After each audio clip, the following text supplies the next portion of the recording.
Com o Jogo do Poder, hoje recebendo os cientistas políticos da PUC, Ricardo Ismael e Antônio Alckmin. Antônio, das três variáveis econômicas mais importantes, de acordo com estudos até econométricos de alguns professores da Fundação Getúlio Vargas, a que mais tem impacto na política é a questão do emprego. Em segundo lugar, a inflação. Em terceiro lugar, o crescimento do PIB. Bom, a julgar como correta essa análise, o que estaria segurando, o que estaria ancorando a candidatura da presidente Dilma ainda com 38, 40, 35, seria o pleno emprego. É isso mesmo? Com certeza. O indicador de emprego não se tem, mas ele se reduz drasticamente. A inflação ela aumenta mais num patamar que fica ali em torno de 6%. Mas a questão inflacionária, esse tumulto, essa pequena, digamos, ruído que houve na campanha da presidente Dilma foi exatamente quando a inflação deu passou um pouquinho, encostou no limite máximo da meta. Isso trouxe uma certa inquietação e que abriu espaço para a oposição. Eu não gostaria de fazer uma análise só econômica, né? Eu acho que a análise política tem que ser feita também. Tivemos um período do julgamento do mensalão, por exemplo.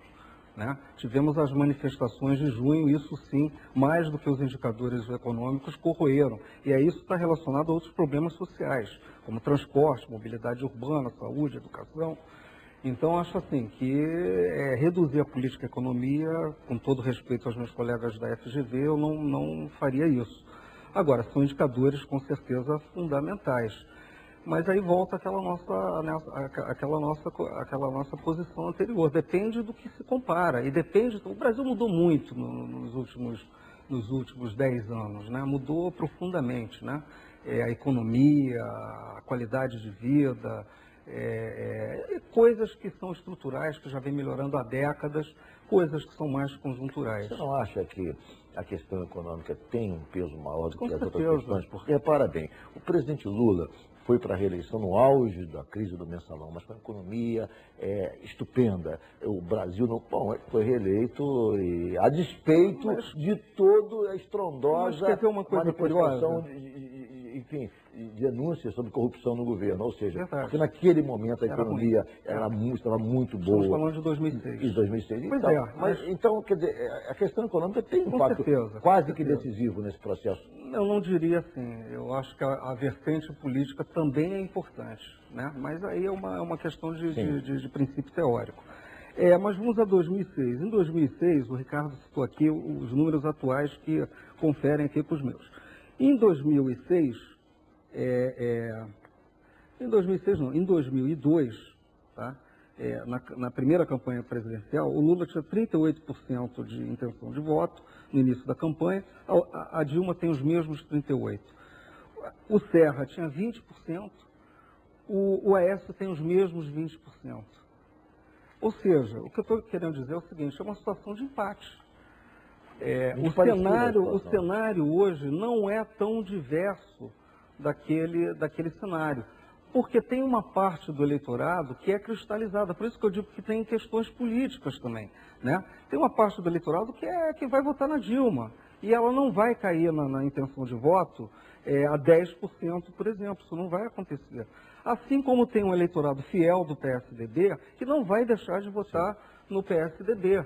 Quer dizer, então, evidentemente que a conjuntura ou a interpretação da conjuntura econômica, e quem faz melhor isso, não somos nós, cientistas políticos, nem os economistas. Quem faz isso é o eleitor, que é ele que vai decidir sobre o futuro dele em relação às gestões. Pode decidir até não votar. Ricardo, você concorda? Você acha que realmente as questões políticas prevalecem sobre... não prevalecem, mas ou tem um peso também tão importante quanto a questão econômica? Ou seja, como se ganhar uma eleição se a economia for mal? Ricardo, só para a gente também aqui citar a pesquisa Datafolha com relação ao segundo turno, né? Se houvesse segundo turno, fosse no 1º e 2 de julho, quando a pesquisa foi feita, a Dilma teria 46% de intenção de votos, o Aécio 39%. Caso fosse com Eduardo Campos, ela teria 48% e o candidato Eduardo Campos 35%. Está mais apertado, né?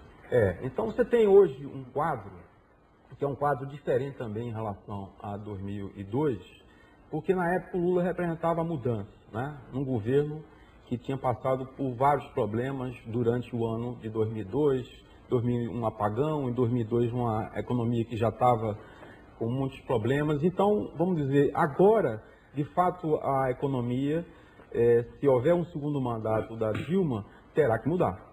Quer dizer, mesmo que o desemprego seja, de fato, uma âncora, como você citou, e os números precisos aqui do Alckmin também foram mencionados, você sabe que no médio prazo, no longo prazo, se a economia não tiver um crescimento mais robusto, isso começa a afetar o desemprego, como já afeta na indústria. O crescimento da indústria de um ano para cá é um crescimento negativo no emprego, dados do IBGE.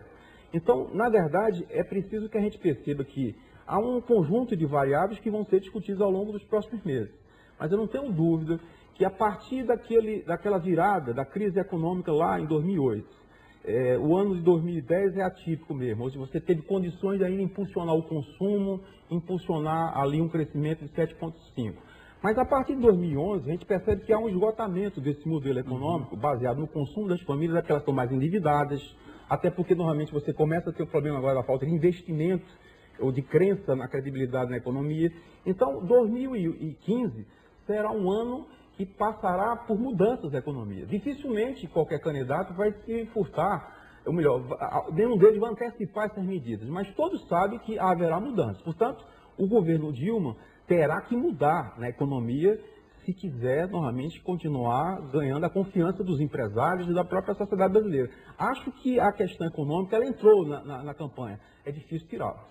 Antônio Alckmin, você não acha que a presidente Dilma está sendo vítima também de um esgotamento do próprio exercício do poder? Ou seja, o grupo que está no poder com ela está no poder há 12 anos. E depois de 12 anos, há um natural esgotamento. As pessoas já começam a adquirir vícios no exercício do poder. Historicamente, os grupos se esgotam, quer dizer, poucas exceções, eu acho, no mundo afora, mostram que depois de 12 anos há possibilidade de um governo permanecer no poder, a menos que seja um governo excepcional, a menos que lembremos da questão do PRI no México, mas fugindo disso, com 12 anos, é natural que haja um esgotamento, porque são casos de corrupção que acontecem aqui e acolá. Esse processo todo somado leva a essa exaustão no exercício do governo, concorda? Concordo. Eu acho que é uma outra variável não econômica, né? A variável da gestão em si, da máquina pública, é uma outra variável também.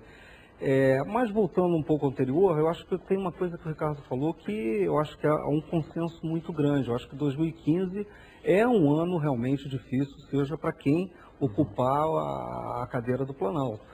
E vai ser interessante ver, que é um outro ponto também que o professor Ricardo levantou, como é que vai se lidar com isso na campanha, que o PSDB não pode vender sonhos. O PT, se adaptar a uma realidade, a gente sabe que a campanha eleitoral, muitas promessas são colocadas, projetos que às vezes não são administráveis no futuro. Então, para quem quer que esteja ocupando o poder em 2015, vai ser uma situação muito difícil do ponto de vista econômico. E como tanto o PT quanto o PSDB, o próprio PSB, como é que eles vão encarar esses choques de realidade com uma certa virtualidade da campanha eleitoral, onde você tem que dizer que a vida de todos vai melhorar e efetivamente, talvez não, muito provavelmente isso não aconteça em 2015. Eu vou fazer mais um intervalo, o Jogo do Poder volta em um minuto e no próximo bloco vamos tratar da eleição no Rio de Janeiro. Quem tem mais chances de se sagrar governador do Rio? Saberemos a opinião dos dois especialistas após o intervalo.